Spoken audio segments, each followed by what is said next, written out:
Luar biasa, Presiden Jokowi lagi-lagi memberikan jabatan strategis dan mentereng kepada Luhut Binsar Panjaitan. Terbaru, Jokowi memberikan jabatan Ketua Dewan Sumber Daya Air Nasional. Ini menambah daftar deretan jabatan mentereng yang diberikan Presiden Jokowi kepada Luhut Binsar Panjaitan. Dan teman-teman bisa cek sendiri di berbagai media juga sudah membuat grafisnya. Dan kalau kita berkaca beberapa hari yang lalu bahwa Luhut Binsar Panjaitan membuat gaduh berkaitan dengan big data 110 juta terkait dengan percakapan netizen terkait dengan penundaan pemilu.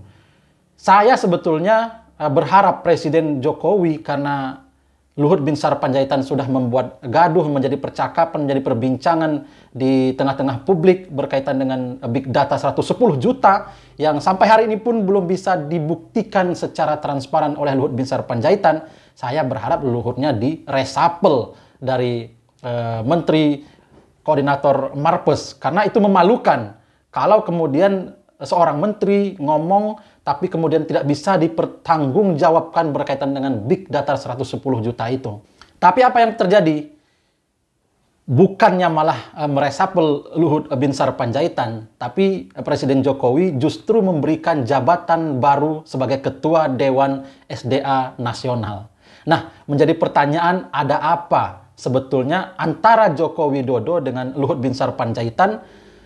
Apakah Jokowi takut dengan Luhut Binsar Panjaitan? Atau ada rahasia yang kemudian dipegang oleh Luhut Binsar Panjaitan? Nah, ini kita tidak tahu kan. Tapi tentu ini menjadi pertanyaan besar publik ataupun rakyat Indonesia. Kenapa kemudian Jokowi memberikan begitu banyak seabrek jabatan-jabatan strategis kepada Luhut Binsar Panjaitan?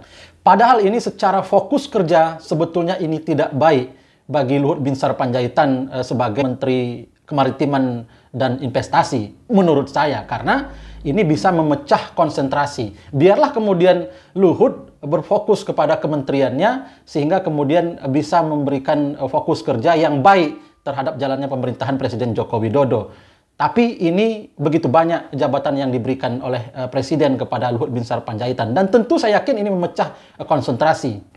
Seperti jabatan terbaru ini sebagai Ketua Dewan Sumber Daya Air Nasional, apakah tidak ada anak-anak bangsa ini yang kemudian menguasai di bidangnya, profesor-profesor yang ahli, doktor-doktor yang ahli, yang mereka membidangi bidang itu dan mampu mengemban amanah itu dengan baik, kecuali harus memberikan kepada Luhut Binsar Panjaitan? Saya pikir begitu banyak sekali anak-anak bangsa ini yang potensial, yang bisa menjalankan amanah sebagai Ketua Dewan Sumber Daya Air Nasional itu, ketimbang harus kemudian memberikan kepada Luhut Binsar Panjaitan yang jabatannya pun sudah begitu banyak. Apalagi kementerian yang dipimpin juga adalah kementerian yang strategis juga.